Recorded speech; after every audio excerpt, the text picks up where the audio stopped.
Olá, boa noite a todos. Obrigada por terem vindo.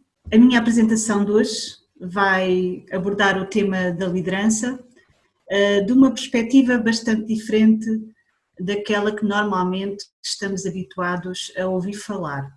Mas queria agora que todos nós pensássemos um pouco, afinal, o que é ser um líder. Não vos vou pedir já as respostas, é só apenas que pensem um pouco para depois, durante os 5 minutos das perguntas, debatermos um bocadinho sobre o que é afinal um líder. Mas o que eu vos quero apresentar hoje é a perspectiva deste senhor que se chama Alexander Havert. Ele é licenciado em Direito, nasceu em Paris, viajou por todo o mundo, por vários países diferentes, nomeadamente e principalmente aqui ao nível da Europa, onde deu programas de formação com o nome Virtuous Leadership, ou seja, ele criou um programa de liderança, um programa de criadores de líderes, mas numa perspectiva de desenvolvimento pessoal e bastante diferente daquela a que estamos habituados. É bom acrescentar que ele tem livros traduzidos em 20 línguas diferentes, formou vários soldados do exército americano e foi conselheiro pessoal, por exemplo, de várias pessoas, mas por exemplo do CEO da Michelin. Portanto, é alguém que sabe do que fala, digamos assim. Normalmente, quando falamos de líderes, surgem-nos algumas ideias, por exemplo, comando, alguém que está no comando, alguém que está na tomada de decisões, alguém que cuida da gestão de uma empresa ou de uma instituição, alguém com responsabilidades e alguém que procura motivação, automotivação ou a motivação dos outros. Portanto, no fundo, muitas vezes quando pensamos num líder, pensamos em alguém que diz sigam-me. Alexandre vem-nos falar numa perspectiva bastante diferente.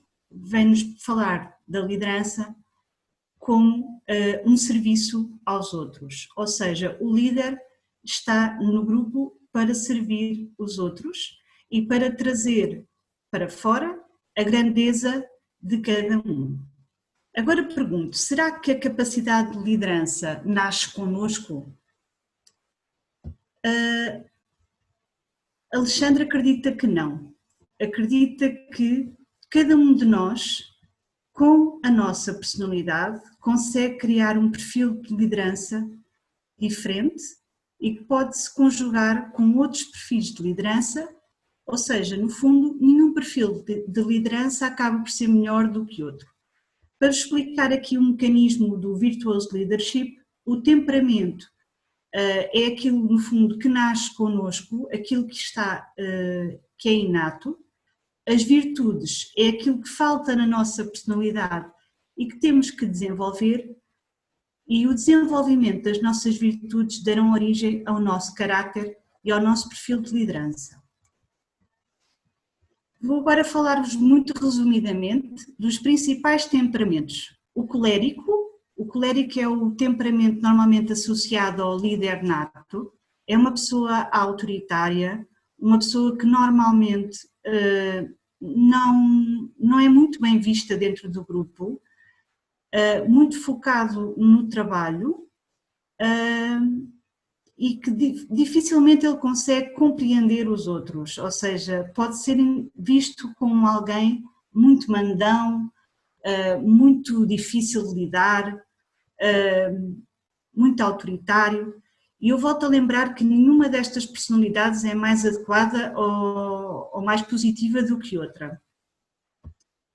O sanguíneo normalmente é aquela pessoa, é o people person, é aquela pessoa que está sempre preparada para a festa. Alexandra diz que no Brasil existem muitos sanguíneos. Nós pensarmos no povo brasileiro, os brasileiros estão sempre prontos para a festa e para a borga e bora lá e tudo, aí galera. E o sanguíneo é muito assim, é muito entusiasta, mas depois quando é preciso ser um pouco mais persistente e um pouco mais resiliente, ele tem alguma dificuldade. São pessoas normalmente instáveis, e com alguma dificuldade de manter o foco. Depois existem os melancólicos, e estes sem dúvida são os portugueses. Muito sonhadores, introvertidos, normalmente são pessoas associadas às artes, pessoas que apreciam a beleza de tudo o que as rodeia, mas são pessoas que têm muita dificuldade, por exemplo, em trabalhar em equipa, porque são tão introvertidos e são tão sonhadores que não conseguem compreender às vezes a maneira de ser e de estar dos outros. Por fim, temos então o quarto temperamento, que é o fleumático.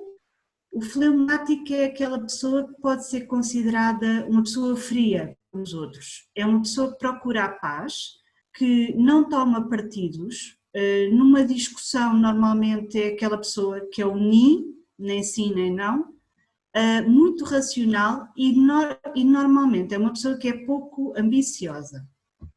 Eu fiz aqui este quadro resumo dos temperamentos. Temos então o colérico, que é o líder nato, o manager, impulsivo e dominante. O melancólico, o artista, inovador, criador, normalmente ligado às artes. O sanguíneo, que é o tal povo brasileiro, que muito comunicativo e, por outro lado, instável. E o fleumático, que normalmente está associado a pessoas muito racionais, que procuram a paz, pouco ambiciosas e muito ligadas a rotinas. Por outro lado, e esta é a parte curiosa do Virtuous Leadership, é que ele acredita que se cada um destes temperamentos a desenvolver a sua virtude que está em maior falta na sua personalidade, cada um deles será capaz de se tornar um líder virtuoso, portanto um líder capaz de puxar nos outros aquilo que melhor os outros têm. Portanto, o líder não como o que está à frente do grupo, mas aquele que motiva os outros para fazerem coisas grandes. Eu deixei aqui, obrigado, eu acho que estou dentro do tempo, Nuno, não sei. Eu agradeço muito a vossa presença, deixo aqui algumas referências, 2 livros do Alexander, um deles eu tenho, posso emprestar a quem quiser, e aconselho-vos vivamente, se puderem, a assistir a um workshop dele. Eu tive o privilégio de assistir o ano passado aqui em feira a um update e é encantador, muito melhor do que eu apresentei aqui. Obrigada pela vossa presença e estou a aguardar as vossas questões.